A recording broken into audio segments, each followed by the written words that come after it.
Hello YouTube, Hoppy 2345 back once again, and in this video for y'all, I'm going to address a narrative that is just absolutely getting me absolutely livid, basically livid recently, and it's the fact that Steph Curry has this narrative around his name of being an unclutch player, when since he's been playing, he's been probably the most clutch player in the NBA. I mean, it's not really been close.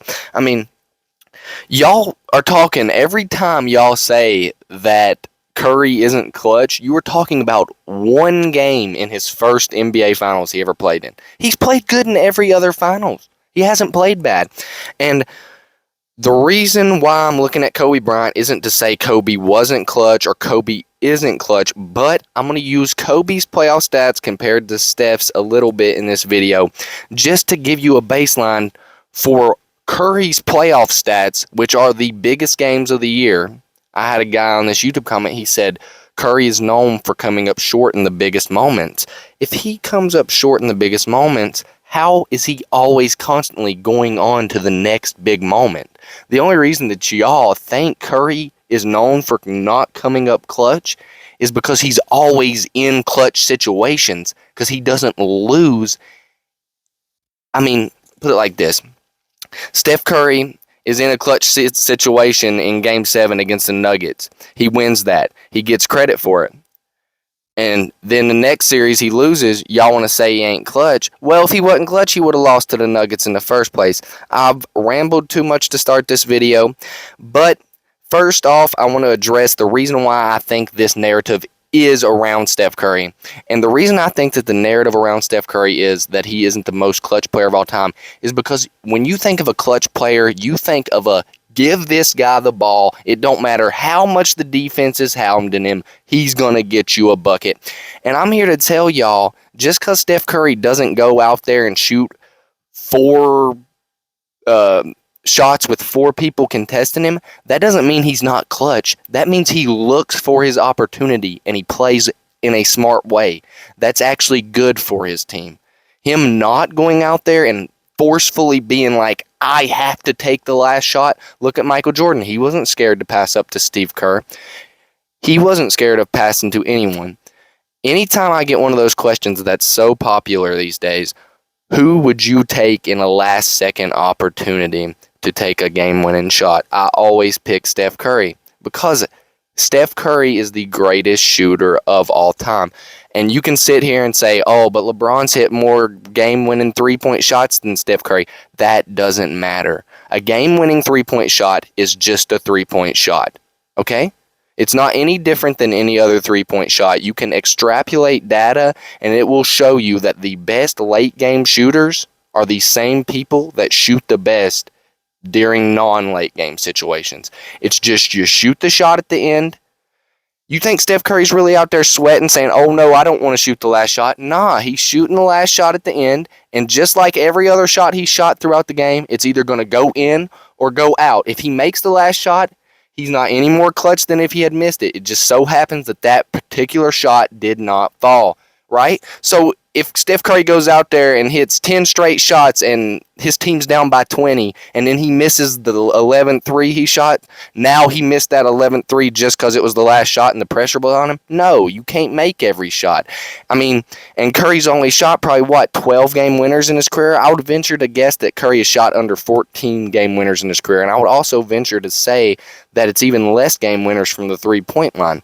So I will give you that Michael Jordan is a good option in that question of who should shoot the last game shot. But if you're down by 3 points, Steph Curry is the only option.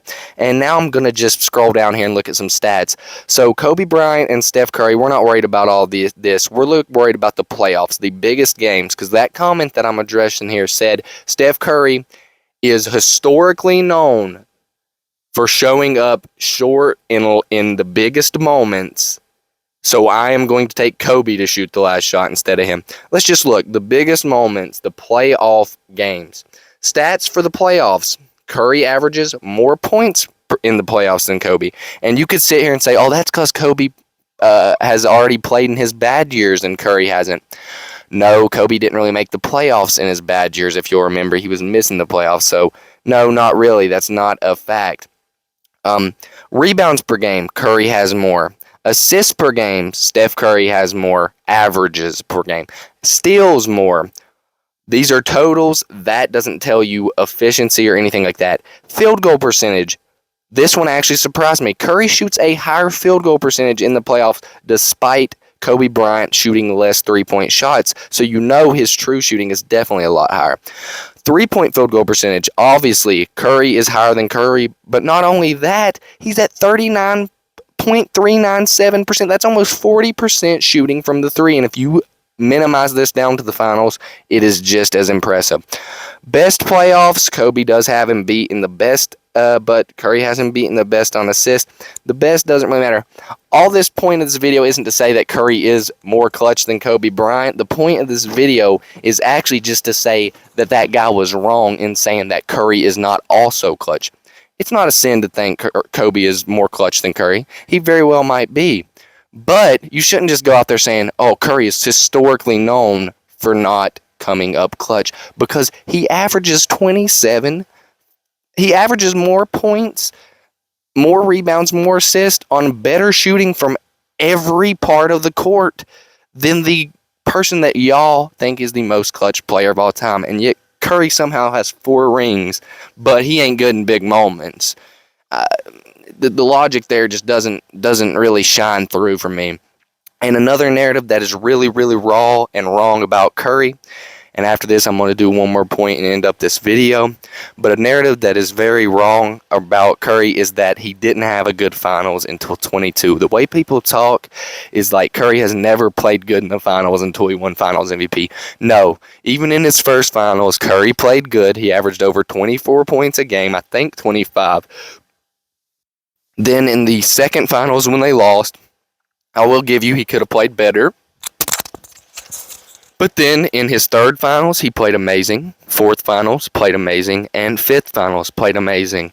And everyone has a stain in the finals. LeBron James had a finals where he was scoring 16 points a game. And he's a freak athlete. Curry's a shooter. If he has an off night, you can sum it up to the cards just weren't falling for him that night. The shots just weren't going in. The cards weren't coming to him. You know what I'm saying? But for my last point, Curry is looked at as a non-clutch player, in my opinion, like I said at the beginning, because he does it so differently than any other primary star. He doesn't go out there and say, give me the ball. But at the end of games with 6 minutes left in the game, Curry starts taking over. You can watch Warriors games. He starts taking it to the paint. He has the ball in his hands more rather than being off ball. But that off ball stuff Curry does is the main reason why people look at him different than other stars and think he isn't as impressive. But that is also the same reason why his teams are always so efficient and always play so well together. His willingness to go off ball should not be looked at as a detriment to clutchness. It should be looked at as a positive side to clutchness. Because now you got a guy running off ball, you might be able to get him a better look for the final shot. It's all nuances. Everyone's entitled to their opinion, but I'm tired of people downing Curry like he's not a clutch player, when in fact he is one of the 10 clutchest guards in NBA history. And if we're really thinking about it, there is no guard in NBA history that is shorter than him that has ever amounted to this much. He's listed at 6'3" or 4", but people say he's 6'2".